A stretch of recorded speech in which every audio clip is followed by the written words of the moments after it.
बिस्मिल्लाहिर्रहमानिर्रहीम। अस्सलाम वालेकुम। उम्मीद करता हूँ आप सब खैरियत से होंगे। आज हम बनाएंगे फ़िश कढ़ाई या फ़िश हांडी। चिकन, मटन, बीफ, नॉर्मली इसकी तो वाइट हांडियाँ आप लोग खाते ही हैं, तो फ़िश की हम ट्राई करेंगे आज। इसमें बेहतरीन से इसका टेस्ट बनता है और बहुत यूनिक रेसिपी और सिंपल सी क्विक रेसिपी है। तो चलिए जी शुरू करते हैं। सबसे पहले हम लेंगे बोनलेस फ़िश 250 ग्राम और इसको आप काट लें। हांडी के लिए इसके पीसेस थोड़े से छोटे कर लें। दूसरी तरफ इसका मसाला तैयार करेंगे। प्याज चाहिए हमें, उसमें 2 से 3 हरी मिर्चें आपको चाहिए होंगी।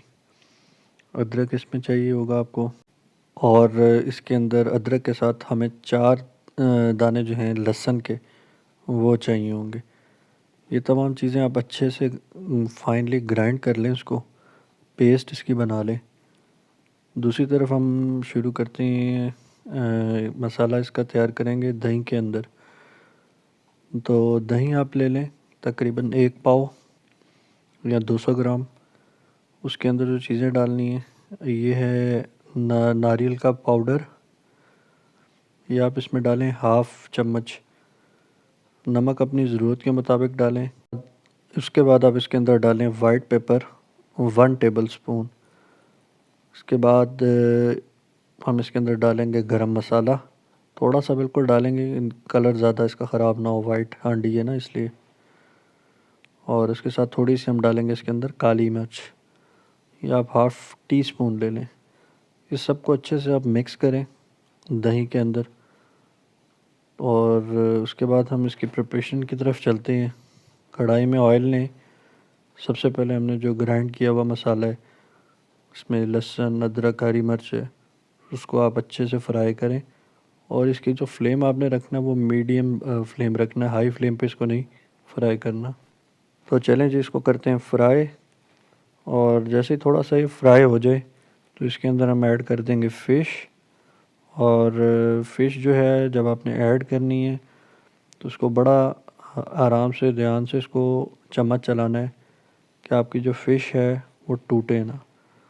तो चूँकि ये बोनलेस होती है, बहुत जल्दी ब्रेक कर देती है अगर आप इसमें चम्मच ज़ोर से चलाएंगे। और मीडियम फ्लेम पे आप इसको कुक करें और इसको आप लगा दें अब थोड़ी देर के लिए ढक्कन। 2 से 3 मिनट बाद आप इसका ढक्कन उठाएं तो इसका मसाला जो है वो ड्राई हो चुका होगा। चूल्हा बंद करें और इसको ठंडा होने दें। हम दही इसके अंदर ऐड करेंगे तो इसको हमने ज़्यादा हीट पे दही को ऐड नहीं करना। तो इस स्टेज में हम ये दही इसके अंदर ऐड करते हैं। और अभी चूल्हा जो है वो बंद ही है हमारा। इससे फ़ायदा ये होता है कि दही का जो टेक्सचर है वो अच्छा आ जाता है आपकी हांडी के अंदर। अब हम इसके अंदर इसको मिक्स करने के बाद इसको अच्छे से इसको ड्राई करेंगे, जो हमने दही डाला है। थोड़ा टाइम लगेगा और इसको हमने उसी मीडियम फ्लेम के ऊपर ही फ्राइंग इसकी जारी रखनी है और इसका जो दही है उसको ड्राई करना है। जैसे कि थोड़ा सा ड्राई हो जाए तो इस स्टेज पे हमने इसके अंदर क्रीम डालनी है। डब्बे वाली क्रीम डालनी है, मिल्क पैक की। हाफ़ डब्बा जो है ना आपने 250 ml वाला, वो इसके अंदर क्रीम का ऐड कर देना है। और स्लो स्लो इसको आपने चलाना है चम्मच को। आप जो हांडी का टेक्सचर है वो देखेंगे वो हल्का हल्का ग्रीन कलर का होगा। वो जो ग्रीन कलर आएगा ना वो बेसिकली जो हमने स्टार्ट में ग्रीन चिलीज़ को ग्राइंड किया है और उसको फ्राई किया है, ये वो कलर होगा। बहुत अच्छा सा स्मूथ सा हांडी का टेक्सचर आएगा, खाने में भी बहुत मज़ेदार बनेगी। तो ज़रूर आप इस डिश को ट्राई कीजिएगा घर पे। बहुत आसानी से बहुत कम बजट में ये डिश बन जाती है, जो कि आप रेस्टोरेंट पे जाके खाएं तो आपको ठीक ठाक इसके पैसे देने पड़ते हैं। तो आई होप आप लोगों को मेरी रेसिपी पसंद आई होगी। ट्राई कीजिएगा, अपना कमेंट्स ज़रूर कीजिएगा कि आपको कैसी लगी। पसंद आए तो लाइक कर दीजिएगा और सब्सक्राइब कर दीजिएगा मेरे चैनल को।